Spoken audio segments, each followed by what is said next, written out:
C'est marrant parce que cette question m'a été posée en fait très récemment, il y a quelque temps, il n'y a pas très longtemps, quand j'ai passé mon habilitation. Parce qu'on nous fait revenir sur évidemment notre recherche. Et que d'un seul coup, on se pose la question, mais c'est quoi finalement la recherche? Puisque j'ai pas eu l'impression de toute ma vie d'avoir fait de la recherche. Or, la question de l'HDR, c'est ça. Puisque je dois devenir directeur de recherche, il faut que je rende compte de mon aptitude, par mes recherches, à pouvoir les diriger. Et donc, j'ai dû remonter très très loin. Je suis remonté à l'âge de 4 ans, peut-être. J'avais 4 ans, 5 ans. Avant 5 ans, puisque j'ai déménagé à 5 ans. Et que, à cette période, j'étais dans une maison où il y avait une friche à côté. Il y avait un espace interdit, et qui était un espace, enfin, qui avait des dangers. Il y avait un puits, des bâtiments qui s'écroulaient. Et que moi, j'allais explorer. C'était ça, évidemment. Et cette idée, je crois que l'exploration, elle a démarré là. Et que pour moi, le fait après de penser bactériologie, ça s'est déclenché assez rapidement en fait par des lectures, Fleming, Pasteur, des écrits de chercheurs, des biographies, des trucs dans les petites collections d'enfants, quoi, les trucs Marabout, je sais plus quoi. Et là, ça se confirmait à chaque fois, quoi. J'étais dans une école en primaire qui était le groupe Schweitzer. Et Schweitzer est venu inaugurer l'école, qui était le grand chercheur qui était en Afrique. Et pour moi, il y avait là quelque chose, un mystère, voilà, un lieu du mystère, quoi, un lieu de l'inconnu, un lieu de... Et peu à peu, j'ai continué à rentrer là-dedans et très vite, je sais plus, il y a eu un moment, on m'a dit, mais il y a l'école de chimie, qui est une école qui démarre après le BEPC.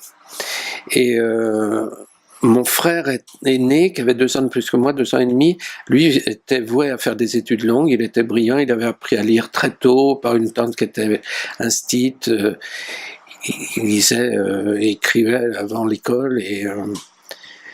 moi, j'étais pas du tout, j'ai pas bénéficié de ça et j'étais voué à faire un enseignement court et à rester dans des choses manuelles. Ma mère pensait que ça devait être manuel, quoi.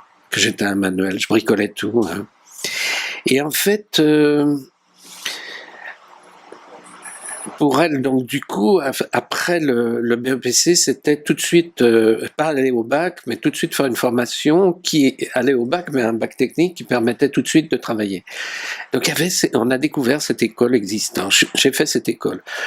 Première année, c'était 68, mai 68. Et donc on était rue Rollin, ça a été, voilà.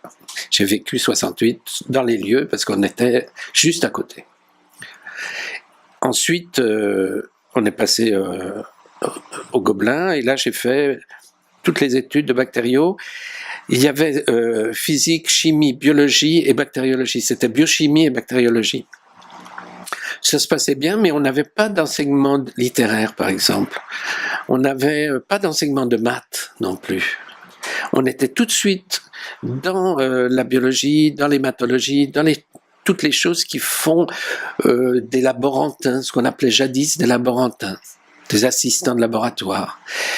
Et moi, quand j'ai passé mon brevet de technicien, c'est-à-dire qui était l'équivalent du bac, l'année où je l'ai passé, on est passé en équivalence. Ma prof m'a dit, mais Daniel, avec les notes que tu as, faut que tu continues, quoi. Donc j'ai continué, je me suis inscrit à Caen, à la fac de sciences. À l'époque, c'était CBBG, chimie, biologie, géologie. Et j'ai fait de la géologie pendant beaucoup de l'année, de la chimie organique, des choses auxquelles j'avais des difficultés d'accéder, des maths, des trucs, parce que j'avais pas les bases du bac. Et du coup, arrivé à, je sais pas, à la fin du premier semestre, au résultat des UV. Je voyais que j'étais pas bon, quoi, que je m'étais et puis que c'était trop, c'était aller chercher trop loin, quoi, pour retourner à l'endroit de la bactériologie. Alors à Caen, parce qu'il y avait un professeur Boutibonne qui était un mec vachement bien, mais pour travailler avec lui, il aurait fallu que j'attende 5 années, quoi, donc c'était impossible. Il n'y avait pas d'équivalence avec. Du coup, je suis parti. Et puis, je faisais un peu de théâtre amateur à l'époque. J'étais très, très branché sur la poésie, sur le jazz. J'écoutais énormément de musique de jazz, de la musique contemporaine.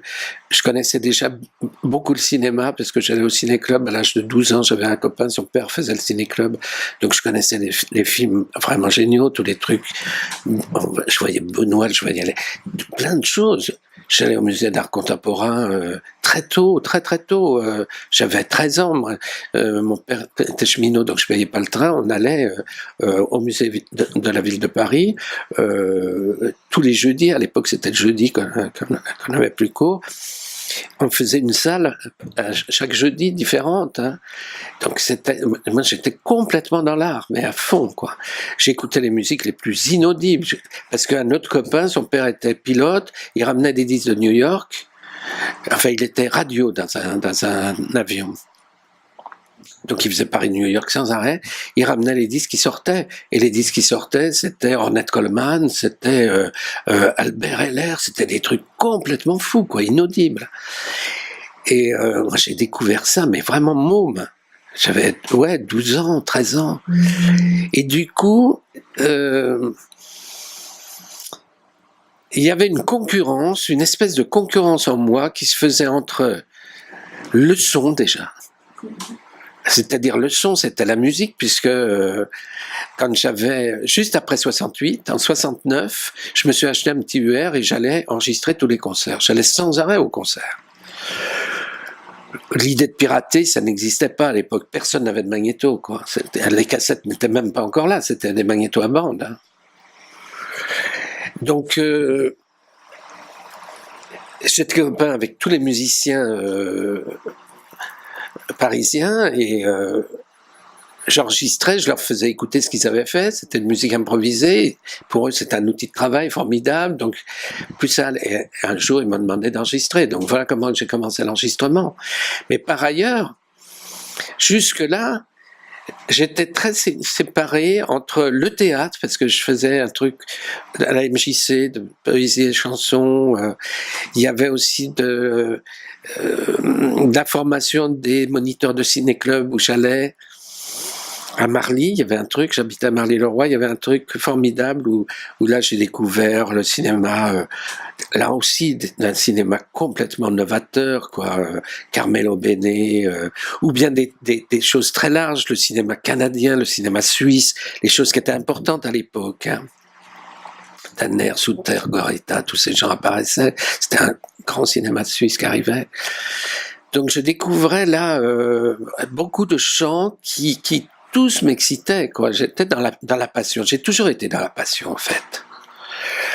Et la passion de recherche que j'avais dans la bio et que je voulais développer dans la bio, c'était exactement la même. Mais ça, j'ai compris ça récemment, quoi.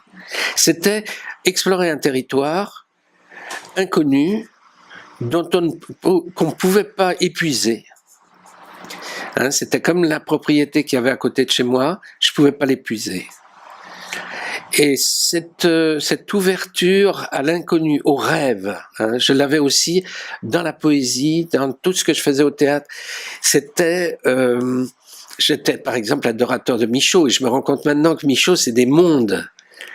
Hein, c'est pas un poète du détail. Quand il est sur le détail, c'est pour le détail dans un monde. Hein. Donc voilà, on était à cet endroit, au croisement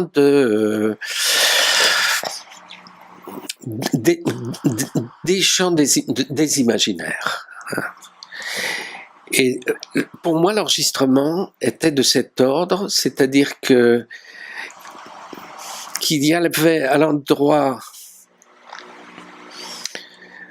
de l'enregistrement quelque chose qui était intenable, un objet qui était tout le temps en pure perte, dans l'évanouissement permanent. ça surgit et ça redisparaît aussi sec. Il n'y a pas de... On ne peut pas capitaliser. On peut pas... On peut faire des parcours très jouissifs parce qu'on jouit de l'instant et c'est très intense.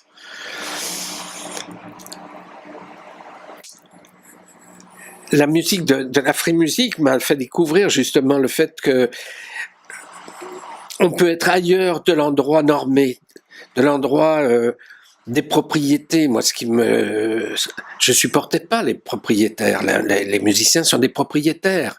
Hein, il y a les baroqueux, il y a les, voilà, il faut être du sérail, quoi. Sinon, voilà, on vaut pas, quoi. Et j'ai fait de la musique un peu, j'ai fait de la guitare, de la trompette, etc. Et je voyais bien à quel endroit tout le temps il y avait de l'exclusion, tout le temps de l'exclusion. Et moi, je supportais pas ça. Au contraire, du coup, grâce à la free music, j'ai pu aller jouer avec des gens sans même avoir travaillé vraiment mon instrument. C'était l'époque où on pouvait jouer n'importe quoi, n'importe comment, quoi. C'était free. Et j'avais besoin de ça, quoi. Je dis pas qu'il y avait de la jouissance à m'écouter. Je crois que je me posais même pas cette question. Mais bon, voilà. Et alors, j'ai été, dès que j'ai rompu, pour revenir au fil du cheminement, avec la fac de Caen, ma prof de théâtre, amateur, hein, m'a appelé, m'a dit « Daniel, je suis à Paris 8 ». Paris 8 venait d'être créé, puisque c'était en 71.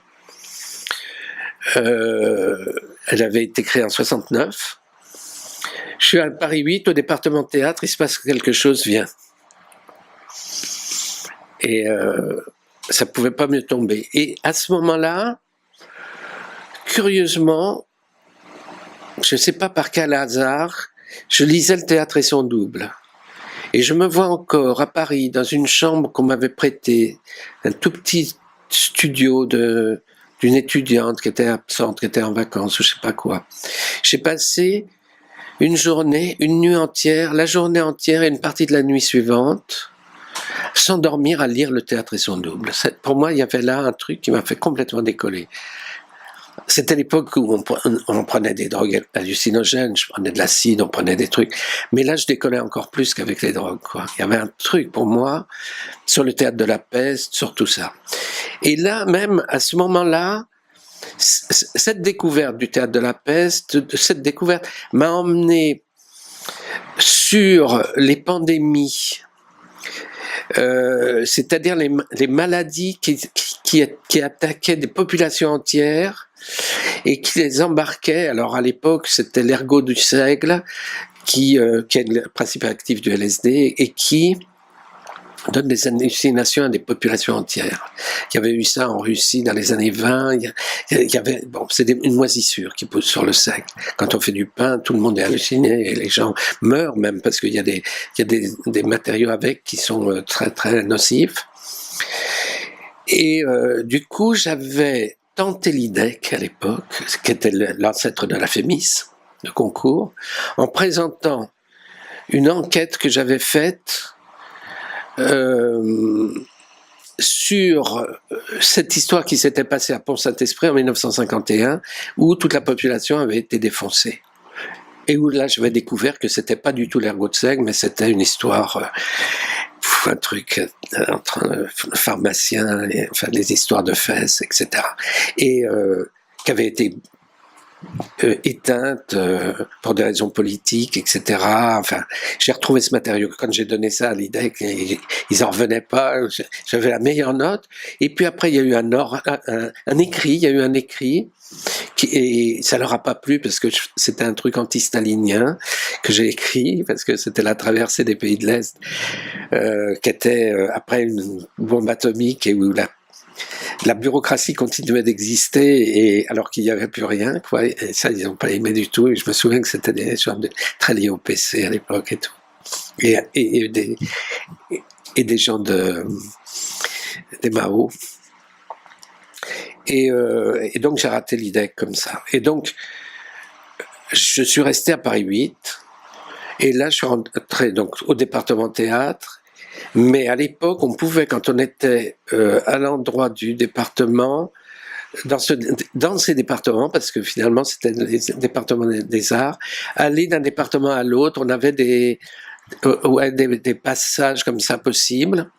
Et donc j'allais en cinéma, écouter Claudine Ezikman et Guy Fiman sur le cinéma expérimental.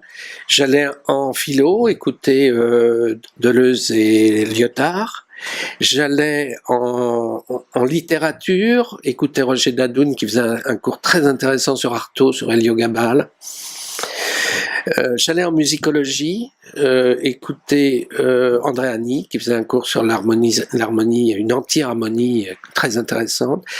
Donc voilà, c'est-à-dire il y avait là quelque chose qui était de l'ordre d'une vision transversale qui pour moi, bon, j'étais ravi quoi. D'un seul coup, ça réunissait mon approche voilà des beaux-arts, mon approche du cinéma, mon approche de la musique, mon approche du théâtre. Tout était là quoi. Et ça grossissait non pas dans des savoirs livresques, mais on était à cette époque dans les pratiques, c'est-à-dire en théâtre, c'était pas de la littérature théâtrale, c'était l'époque de Grotowski, du Living, du Baden-Powell, donc on faisait des trucs physiques. J'ai pu tourner un film en 16 à l'époque, donc il y avait quand même pas mal de moyens. On a utilisé première caméra vidéo. Et donc voilà, à l'époque j'avais un copain qui avait un petit rôle sur Dernier Tango à Paris, le film de Bertolucci. Je suis allé sur le tournage, j'ai rencontré Bonfanti. Bonfanti, ensuite, après il y a eu plein d'entrées, parce que un ami de mon frère lui a dit « Ah, ton frère, il enregistre les trucs de jazz, peut-être qu'il pourrait travailler avec moi. Je fais un film avec le grec, qui était tout petit moyen quoi, pour faire des courts-métrages. Le grec existe toujours, hein, c'était créé par Jean Rouch. Et est-ce qu'il voudrait venir faire le son de mon film? Bon, moi j'étais complètement inconscient, donc je suis venu faire le son du film. Et heureusement, il n'y avait pas de dialogue. C'était que des sons seuls à faire, et c'était génial. Et donc j'ai fait ça, très vite j'ai rencontré là le chef opérateur qui faisait l'image, qui m'a dit « Mais moi je travaille demain sur un autre film, est-ce que tu veux venir avec moi ?» Il n'y a personne au son. Et je suis venu, et comme ça très vite j'ai rencontré les gens. C'est de la cooptation dans ces métiers. Donc j'ai rencontré très vite Jean-Michel Carré, j'ai travaillé beaucoup dans le documentaire avec lui, etc. Très vite, ensuite, j'ai rencontré Chantal Akerman, j'ai travaillé avec elle, d'abord sur Toute une nuit, puis après sur les autres films, surtout sur les musiques. Et puis après, plein d'autres gens, enfin, ça a continué. J'ai Biarré, bon, après, ça a été toute ma vie là-dessus. Parallèlement, je continuais le disque. C'est-à-dire que c'était les enregistrements, à l'époque on travaillait, on était en communauté, il y avait dans le groupe où on habitait, j'habitais dans l'Oise, un contrebassiste qui était un mec formidable, qui travaillait avec Steve Lacy. Steve Lacy, c'était le saxophoniste de Thelonious Monk, donc c'était des groupes d'Américains qui étaient super branchés, quoi. J'ai enregistré son premier disque en solo. Très vite, ça a fait Traîner de poudre. J'ai très vite enregistré avec d'autres gens, avec Berrocal, avec tous les gens avec qui je jouais après. Et là, on a commencé à faire une démarche que jamais j'avais fait, qui était celle de mettre en scène la prise de son. C'est-à-dire, on enregistrait un disque en voiture, les musiciens embarqués, on descendait de la voiture, on allait dans les parkings, on allait dans les souterrains, on allait dans les trucs, dans les forêts la nuit, c'est-à-dire qu'on repensait tout le champ du sonore dans son rapport social. C'est-à-dire à un endroit où la musique n'était plus un lieu un objet abstrait que l'on mettait en boîte dans un lieu abstrait, c'est-à-dire sur du silence, dans du coton, mais au contraire avec les aléas, et les aléas ils étaient de taille, puisque avec Berrocal on s'est retrouvé enregistré en mer, dans une porcherie où Premier son de Jacques, il voulait jouer sur des cochons qui mangeaient et qui hurlaient quand ils mangent. Premier son qu'il fait à la trompette, tous les cochons se taisent. Et c'est génial. Moi, à l'époque, je ne comprenais même pas à quel niveau c'était génial. C'est-à-dire qu'il y avait là quelque chose qui déplaçait complètement la question de la musique dans une théâtralité, enfin quelque chose qui était que le musical et que l'enregistrement ne pouvaient pas penser à l'époque. Et moi, je me rendais pas compte. Je lui disais, mais t'inquiète pas, je remixerai les cochons sur ta trompette, etc. Alors que l'événement était.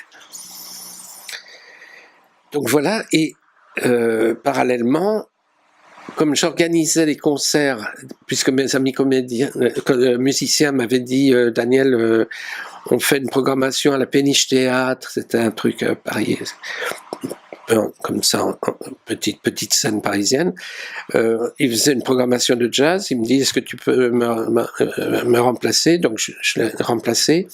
Et là, la propriétaire du lieu me dit, mais moi je monte Beckett, et je monte, je sais plus quel spectacle, mais un auteur contemporain d'époque. Et elle me dit, est-ce que ça t'intéresserait de faire le son pour ce spectacle? Et là, je bricole. Et là, je démarre avec... je demande au décorateur de reconstituer des fausses parois pour pouvoir mettre des haut-parleurs derrière les murs. Pour qu'on croit qu'on est dans le bateau, mais qu'en fait, il y a des voisins. Et ça, c'était génial, quoi. Et là, j'avais pas compris, mais déjà, j'avais lancé toute mon idée que j'ai développée toute ma vie, qui était l'idée de la scénographie sonore, quoi. Donc voilà, l'HDR m'a fait remonter tout ça et voir les évidences de la logique finalement de ce cheminement, et qui fait qu'au tout début, j'étais déjà dans une recherche profonde, que j'appelais pas du tout recherche, que j'appelais même pas art. Je ne me prétendais pas du tout artiste. Or maintenant, n'importe quel prout qui est fait, c'est artistique, mais d'ailleurs on était là à fond, quoi. Il y avait un truc très très fort. Et parce que pour moi la nécessité était de me mettre au niveau de la création qui était proposée. C'est-à-dire que le dépôt, l'inscription devait être pensée en fonction de l'objet. Et ça, après, ça a fait trace de poudre, évidemment, ça fait trace de poudre quand j'ai été travailler aux Beaux-Arts, aux Arts Déco, dans toutes ces écoles liées aux arts plastiques, à l'ENSAT pour le théâtre, et puis pour le cinéma. Maintenant, là, je reviens, hier, avant-hier, enfin, les 3 derniers jours, j'enseignais à la FEMIS, à l'université d'été. Ben, je travaillais là-dessus avec eux, c'est-à-dire en quoi le sonore déplace la question du regard, quoi.